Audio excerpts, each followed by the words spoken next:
Okay, photographers, we're going to talk about how to do some editing today. So the first thing I want to do is I want to get into modules and I want to look at our editing assignment. So we have a lesson here where we're going to learn to digitally edit our photos. And I want to just talk about the assignment first. So once you bring the assignment up in modules, you're going to see that there is the turn-in slideshow document here. So I'm going to go ahead and click on that. And I just want to go over this first, and then I'll do a longer instructional video on how to actually do the editing in a program called Adobe Express. So what you're going to notice with this slideshow is that I have some examples here. As you're working through here, I just threw examples in so that it could remind you what you have to do for each slide. I don't want you to mess with my examples at all. I just want you to look at them as you go through to remind you what you have to do.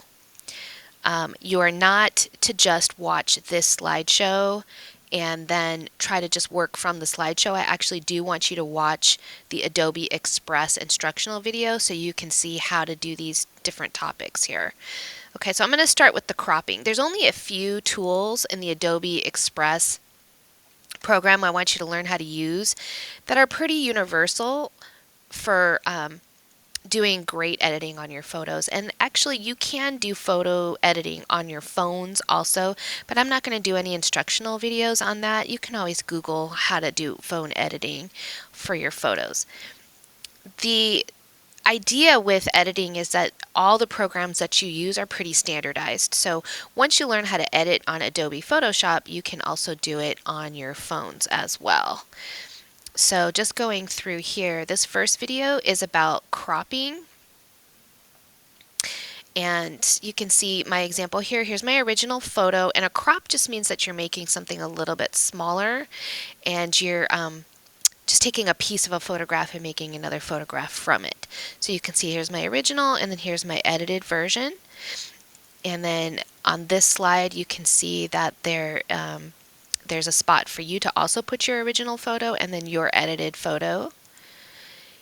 And then the second slide example is spot healing. Spot healing is a tool that you use just to remove unwanted things from your photograph, just to give it a nice cleanup. It's like sweeping your photograph.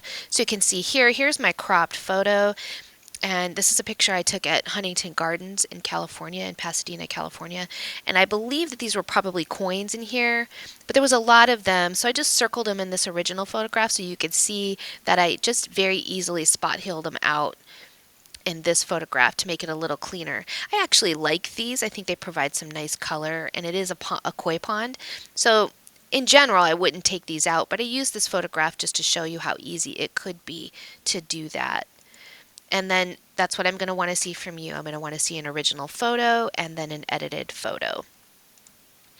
And then the third example slide I have here is black and white adjustment. So this is a photo I took on a lava field in Hawaii. And you can see the lava, the dried lava flow. You can see the texture here. Anytime you want to show texture, sometimes a good black and white photograph will be really great.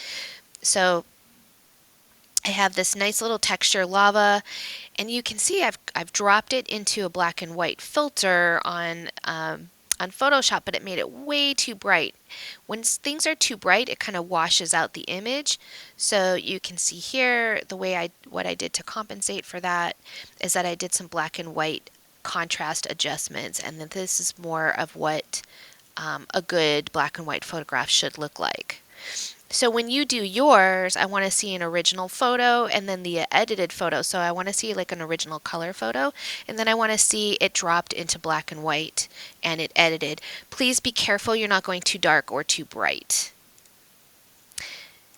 And then the next example photo I have for you is the burn and dodge tool. So you can see here's a picture I took on a hike of a rose bush. This was in another Huntington Park Gardens area, and this is not a great photograph, but I thought I would try to salvage it a little bit. So I went ahead and I dropped it through a filter, converted it to black and white, and you can see it got totally washed out. in black and white. This middle section here just really washes out the whole inside of the flower. You can't see the lights, the highlights on the petals at all. So I used a couple tools. One of them's called a burn tool, one of them's called a dodge tool, to create a better version of it. And again, this is all be in the instruction video. So basically you can see the black and white conversion and then the burning and dodging conversion. So I'm going to want to see the same from you. I'm going to want to see the original photo and then the conversion and then the black and white dodged areas. And then the last example I have for you is an original photo where you're going to drop it into a couple different filter effects. So this is the first filter effect, this is the second filter effect. And that's what I'm going to want to see you do too. I'm going to want to see an original photo and then one effect and then another effect. So this is my opportunity to allow you to use some filters.